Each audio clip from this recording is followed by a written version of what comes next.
how's paying 48 million of customers for your, what was it? Somebody asked that question again. I want to comment on that. Somebody, headlines get a little bit skewed, and some wise guy was just talking about the $48 million fine and blah, blah. I don't know what he said, but I want to remind you, I talked about this last week. We have unlimited. Unlimited is unlimited. There's no question. We don't throttle ever. That's not at all what this is about. There's a question with the FCC where we agreed that a year and a half ago, 16 months ago, our disclosures, which we do have full disclosures, they could just be better.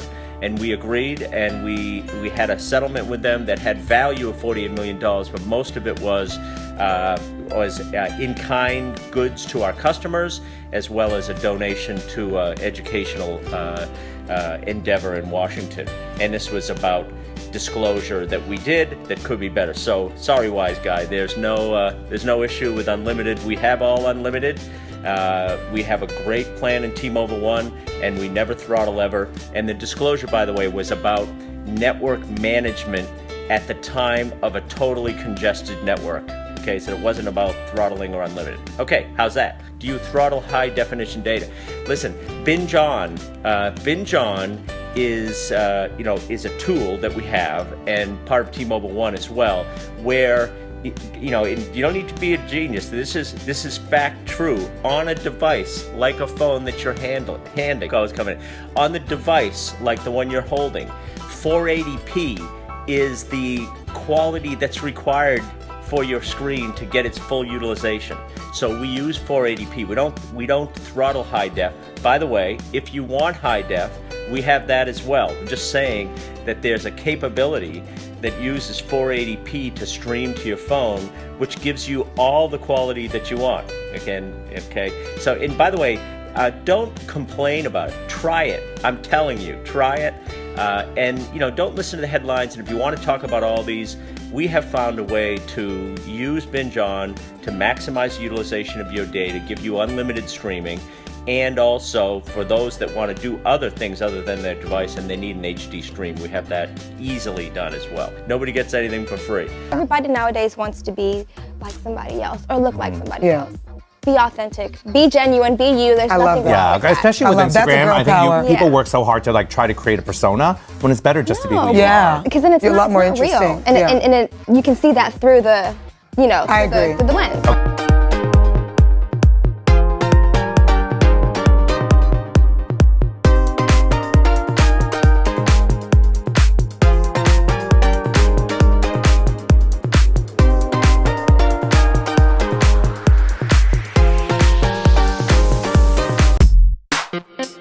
What's going on, guys? Welcome to Rant Videos channel. Today's video we're going to be talking about all the mobile carriers out there, but I am going to start by talking about AT&T DirecTV because everyone's talking about this new cable package called DirecTV Now. It is interesting, $35 per month for a cable package that's streaming, but I also noticed that 0 rating for only AT&T customers. And what that means is that they don't have to use their data. Besides that, if you look into DirecTV, they have other fees for additional channels. $35 for the basic package, and then you go up to $50, $60, $70. How many times have we talked about these companies and what they're trying to do? They separate the channels, they try to monetize the channels. At $60, yes, I'm interested in the NHL Network and NBA TV, but what you guys are doing is absolutely wrong. You're saying $35 per month is a great deal for people, and then you separate all those other channels. And this is a great example of the wheeling and dealing that goes on in the cable industry. You have these companies that are continuously trying to monetize these channels. The channels are based on who is going to be doing business with AT&T, DirecTV. And this is not the right way to sell plans, because I said it before. If you have an idea for an industry that you think is really fair, do you think it's a great idea that you would separate channels into different tiers to make people pay more money for those channels? Why aren't people selecting the channels that they want themselves individually? Why not? Why isn't it like that? I'm going to answer that question because these companies want to make a lot more money and they're not thinking about the consumers first. So overall, this is not good for the industry. Then you also have other video providers that would like to provide their video with the same benefits of not having their data used, but what if AT&T doesn't include their company in their plan? See, that's the problem here. You have all these gimmicks. It's across the board in this industry.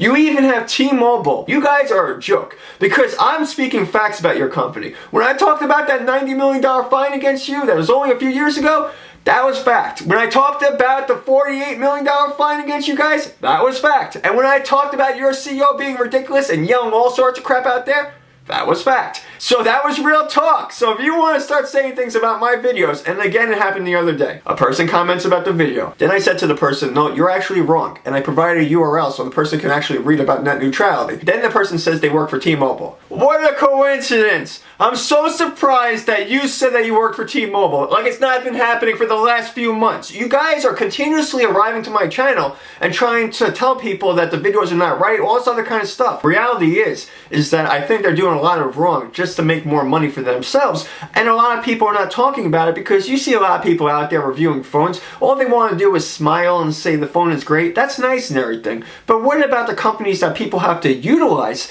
to get that phone working to its full capability? And no, John Ledger, 480p is not getting the full capability out of your smartphone. So if you're saying that you're being real about it, I'm also going to question what you guys are doing because I don't think you're being honest. You know, this is the thing about T-Mobile, and I am going to talk about AT&T more, but just about T-Mobile.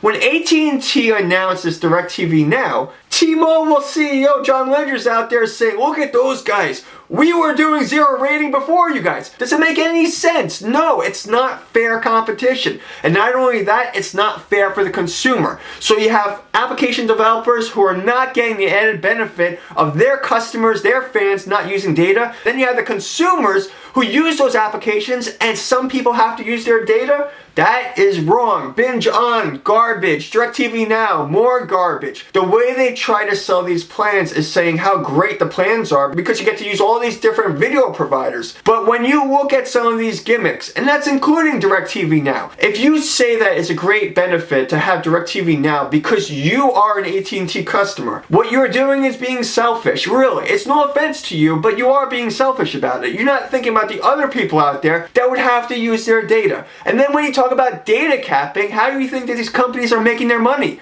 All about the data. Where is the unlimited high-speed data? I would like to know. Is it somewhere where T-Mobile is not letting us know where it's at? Is T-Mobile saying that there's no data capping going on in the industry? Are they saying that net neutrality doesn't exist? What are they trying to do when they offer a gimmick like Binge On? What I see is a company trying to monetize data that doesn't have unlimited high-speed data, and then when they tell people they have the best network out there, they're continuously trying to get more customers by trying to monetize that data to expand their network capacity. Drop the mic. Don't even question the fact of what I'm saying. You go research it yourself, and real talk, that's what these companies are doing. Because if you're not going to be real about things and then you try to bully other people, social media really for companies like this is to inform the consumers of what they're actually doing, not to try to misinform them and then make excuses for it when someone calls you guys out. And that's including T-Mobile, because what it looks like is that your own customer service is taking on the persona of your crazy CEO who's out there yelling all sorts of stuff.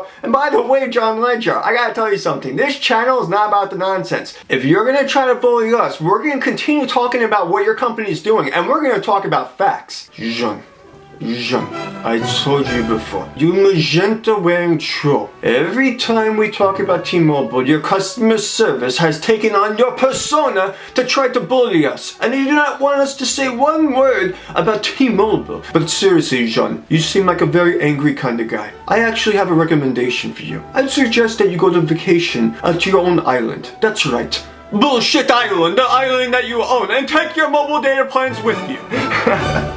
So as you see, these people are talking about these mobile data plans in this industry and they don't want to be honest about it. See, this is the thing though. In this industry, people are trying to pick sides, but the problem is that all these companies, again, are doing something wrong in their own way. It's not good for the industry itself. That's more important than one mobile data plan or even one gimmick that one company might have. My real opinion about all these mobile carriers, treat the customers right, and then you won't be fined by the FTC or the FCC. You know, that's the thing I'm talking about here. If you're someone who just wants to explain what they're doing and you think it's the greatest thing out there, you're really not acknowledging what these companies are actually doing. Some of these companies are claiming that they're the leaders of the mobile industry. You guys are not the leaders. This channel and I, and also the people subscribed to this channel that are talking real talk about your companies, we are the mobile leaders.